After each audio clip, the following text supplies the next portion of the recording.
Welcome back to the Plaster Saints, everyone. I'm going to be talking today about the Pokémon Direct that came out recently, my thoughts, reactions to the kind of things they announced, or as I like to call it here, the Nintendo holds Game Freak hostage video. This shit looks like they're being held at gunpoint. My god, is it terrifying. Looks like they want to go home and see their wife and kids, but nope, Mr. Nintendo's got them with a fucking chain around their neck. Just look terrified here. But anyway, regardless of that, let's get into the kind of announcements that were made and my thoughts on it. So the first thing that came up was the Pokémon Mystery Dungeon. I was really excited about this because the original game was excellent.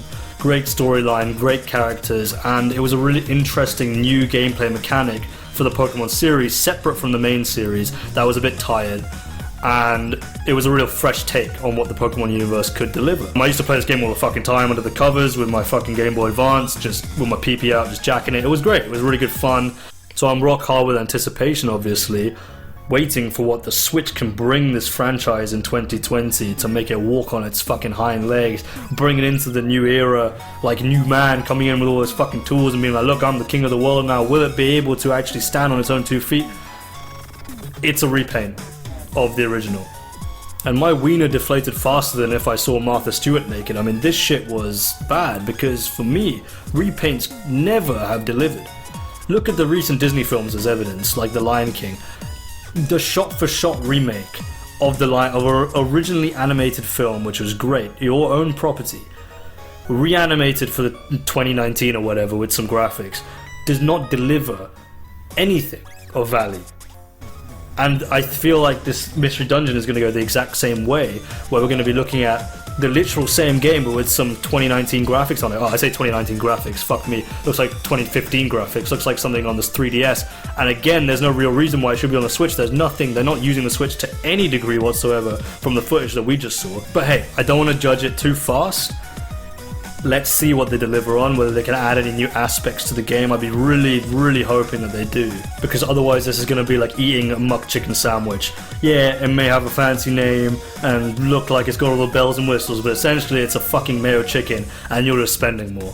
And that's essentially what Pokémon Mystery Dungeon DX or XD or whatever the fuck looks like. I really hope it's not. Okay, let's get into the real meat and potatoes of the Pokémon Direct, the expansion passes for Pokémon Sword and Shield, because you thought Nintendo was done milking that Game Freak titty for that fucking Pokémon money, but nope, they're gonna milk it even more for some £30 expansion passes, which I don't want to put a negative frame on all this, because to be honest, there is some good stuff in the expansion passes, which I'll get into. But let's be honest, the post-game in Sword and Shield was insulting at best. I mean, it was really shit. There was a storyline involving Hop again as the main character for some reason. We had Hop back in the driver's seat, even though he'd been in the game fucking 50 times at this point, and I had enough of him. He was there again trying to give your nipples a flick. The max raid battles at every gym was tedious, to be honest, and the battle tower again was nothing compared to like the Battle Frontier or anything like that. It was just a bit of battles at the end of the game, which didn't really mean much. I always said the post-game, and to be honest, the game itself should have had the exploration aspects of a Switch game. Looking at something like Breath of the Wild, the exploration was what made that game beautiful. And I think if Pokemon could even have a little bit of that, it would be really fun to play. So the expansion passes look like what should have been the post-game anyway, except I'm paying £30 for it, which I thought was really weird. That I'm having to pay extra for not an extra game, just what should have been in the original to start with.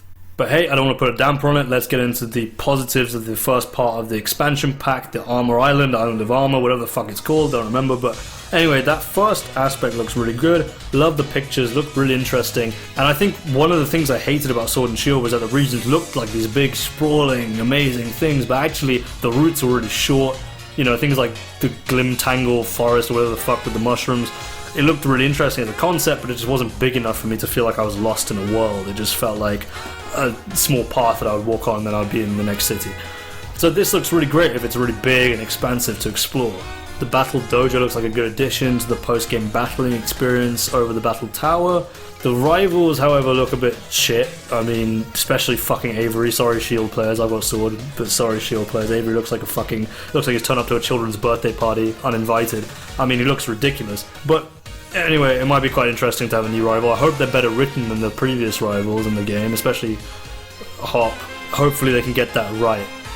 Cubfu, I didn't really give a shit about. It looks like a fucking cereal mascot. And yes, the Gigantamax forms look alright, but is this really necessary? Is this what people really wanted in the game? Another legendary crammed up our asses? Not really. I don't give a shit.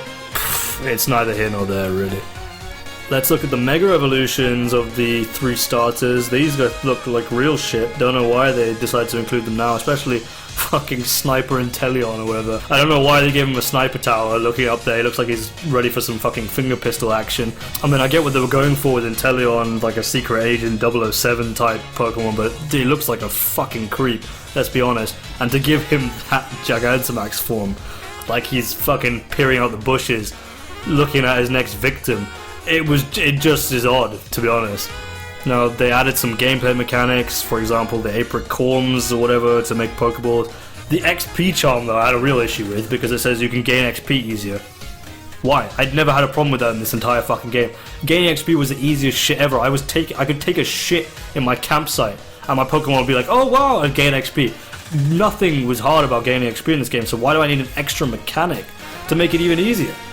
It doesn't make any sense. I mean, literally you could throw a ball in the campsite again and again and again and they would gain 2,000 XP points. And everyone has an XP share anyway. So what is this XP charm? I'm very confused as to why they thought this was necessary. I thought the expansion pass would have some more challenging aspects to it. Alright, expansion pass 2, here we go. The Crown Tundra or some shit like that.